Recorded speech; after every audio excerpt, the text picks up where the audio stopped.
Okay, I just want to give you guys a quick update. It's late. I need to go to bed, but I want to make sure that you have something brief that you can come in and look at pretty quickly to get an idea of what's going on.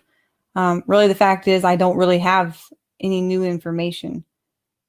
Mike is at Central City Prison in Raleigh, North Carolina.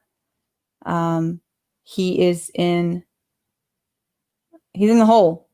He's in solitary confinement. They're calling it quarantine because that's what they do for the first 14 days when people come in there, apparently. But it's solitary confinement. He's by himself. He is not allowed to make phone calls or receive phone calls. I can't visit him.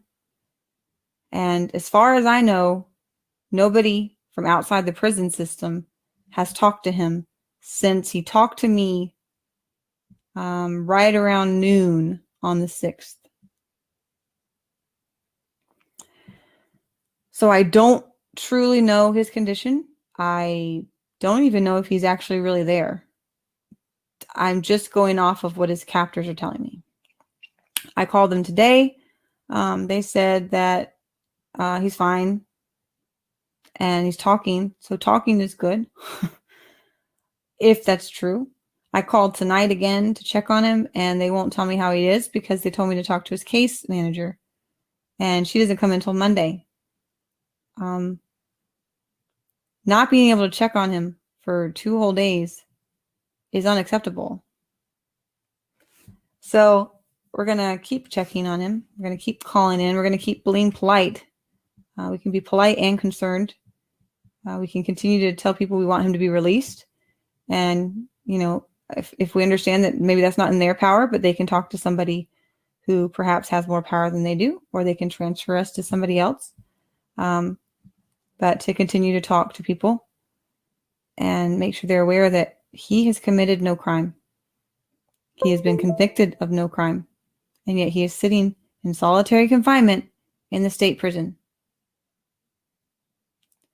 And I'm calling it solitary confinement because he's alone. He's isolated. For 14 days, they tell me, no phone calls in or out. This is unacceptable.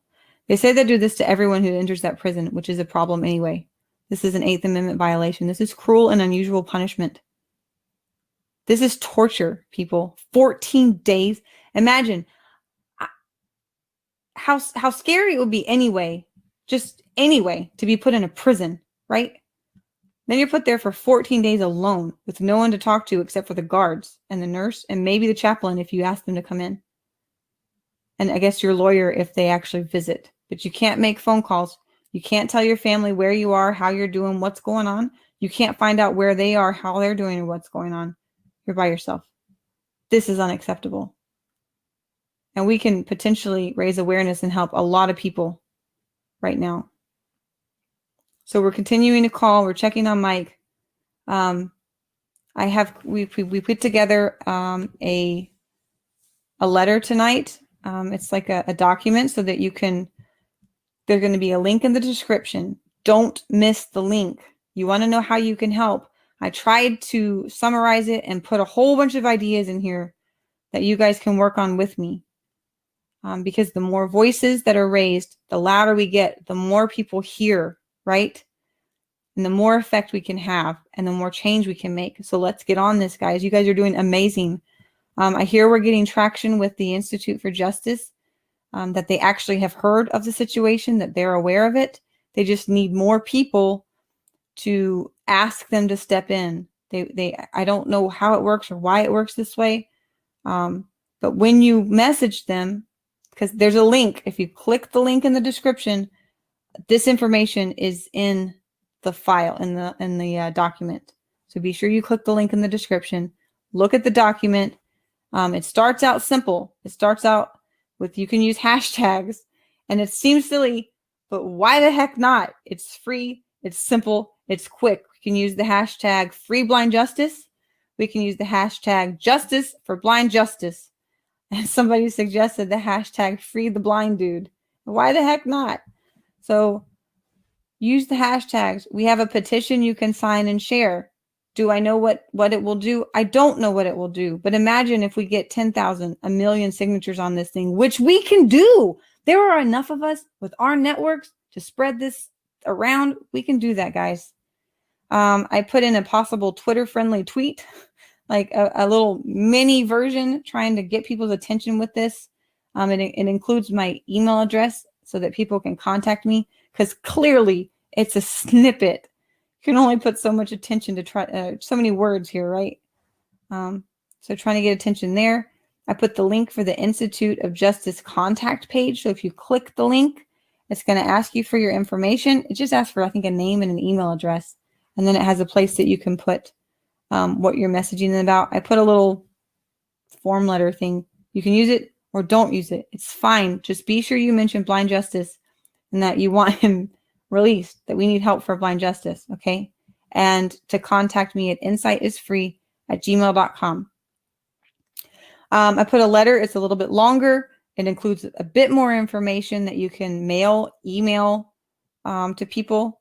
You can Facebook message it. Those allow for longer letters. Clearly, again, it's not the full story, but you can definitely share that. There's also a mailing address. When I called the prison and asked them how I can communicate with my husband, they had the audacity to tell me to send him a letter. And I told them he's a blind man. He can't read the letters because you guys took away his assistive devices and aren't allowing him access to them. So what's the plan here?